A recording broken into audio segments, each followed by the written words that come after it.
Hi, afternoon. How are you? I hope you're well. Right, just a quick one. I've been leaping on the live stream every afternoon to talk to you about my upcoming release on Friday, Berlin.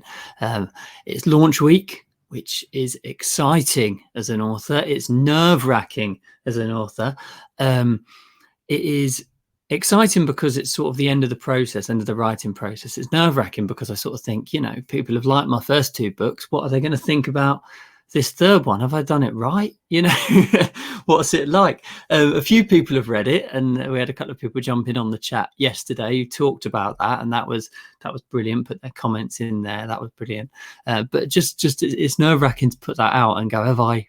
Is it finally finished? But I am excited to do that. I'm pleased to do that. I'm happy to do that. 2 days away now. It releases on Friday. If you pre-order it from this link, which is on the top of the screen, if you pre-order it from that link, it will arrive on your Kindle at some point in the evening. So by the time you wake up on Friday morning, it will be there ready for you. I'm just going to share this video with other people on my timeline if I can find it, so that it comes up for everyone and everyone sees it. Where is it? Also, there's a comment option there, isn't there? There's a comment underneath the video. If you'd like to jump in and pop a comment in there, that would be amazing. I'd be really appreciative of that, just to let me know that you're listening, that you're finding these videos interesting. Hello, Alison. Thank you for your comment. It's brilliant to see you there. We're also broadcasting over Twitter as well, so both on Facebook and Twitter, and it is amazing to talk to you. I've got something I'd like to discuss with you about the book. If there was anything that you'd really like to know, whether you're someone who's followed my writing for a while or whether you are completely new, chuck me a question in that comment box. I'd be really interested to sort of think about what to hear your questions. As you may know, I've written 2 books before. They're on the shelf behind me there. You can see Kathmandu on the right and Hong Kong on the left, and I'm very proud of them. I'm really pleased that they're out and about and people seem to enjoy them. So today I want to talk to you. In fact, yesterday I talked to you about why I set the book in Berlin. Here's my hard copy. It's the proof copy, as you can see the strip on the front there. There will be paperbacks available as well. They'll be on Friday, and I'll send a list. I'll send the link out for that. You'll be able to get your copy of the paperback. Hi, Dave. How are you? Good to see you. Yesterday I talked about why I'd set it in Berlin. Okay. Today I want to talk to you about one of the specific locations that it is set. There's this amazing place in Berlin. There's an amazing place in Berlin, and I've got a postcard of it here. Here we go. You can see it. It's called Teufelsberg, and it is a abandoned building on the outskirts of the city, and it's where I set one of my scenes. Alison, I see your question. I will come to it in a minute. I'm just going to talk about this, and I want to show you a video of Teufelsberg. Now, I'm just getting this video from YouTube. I'm not claiming any ownership of it, so please, the people that made it, don't get me in trouble. I'm not going to show you this person, but it looks quite interesting. It's some guys DJing on the top of Teufelsberg from the top floor. Here it is. It's this one I wanted to show you. It's sort of drone footage of it. I bet I'm going to press this, and there's going to be loads and loads of adverts. Now, there's no chance it will just work straight away, is there? No chance at all.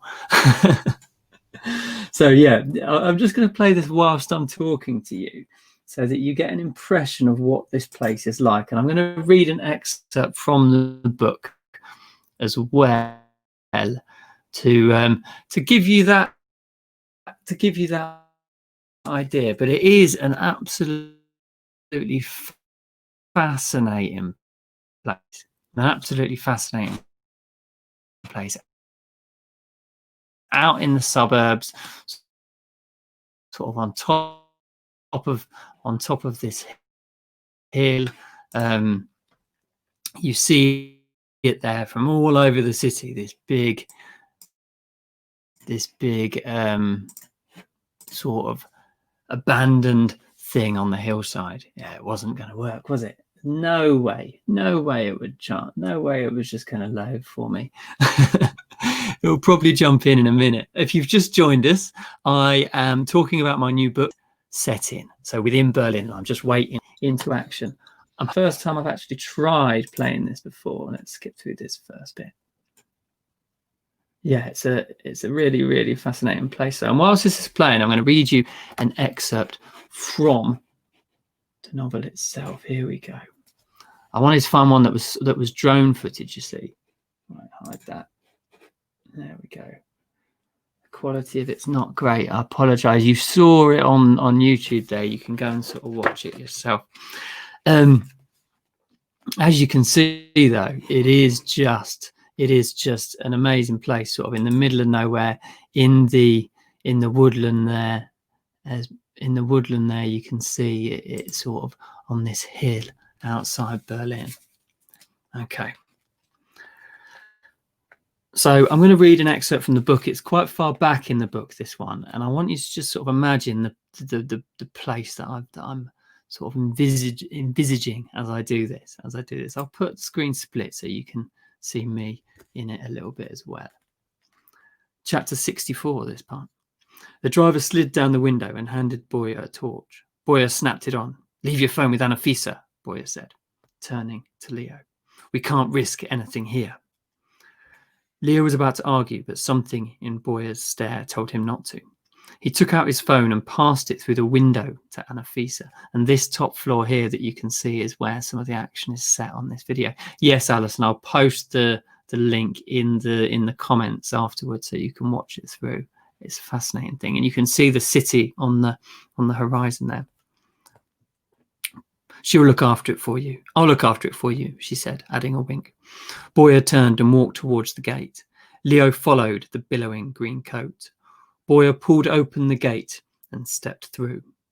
"It's all about going to places that others wouldn't think of," Boyer said, walking up a concrete road which opened into a larger space as the incline flattened. In the sweeping torchlight, Leo saw darkened concrete structures standing all around them. "They just never think to look here," Boyer said, focusing the beam of the torch on the concrete tower before them. "Where are we?" Leo asked. "Teufelsberg," Boyer replied. "It means Devil's Mountain. It's made from the rubble of buildings destroyed in the war. Because West Berlin was an island, they couldn't take it very far, so they brought it here. Millions of tons just piled up, then covered with earth and trees." Boyer walked around a dilapidated digger covered in brightly coloured paint. "But that's not the interesting part," Boyer said. "When the Americans were looking for somewhere to listen to Russian communications, they chose here. No one trusted anyone in those days, all that spying. You see this?" Boyer angled the powerful torch upwards. In the milky darkness, Leo saw two white domes high on the top of concrete towers. "This is what they used to listen.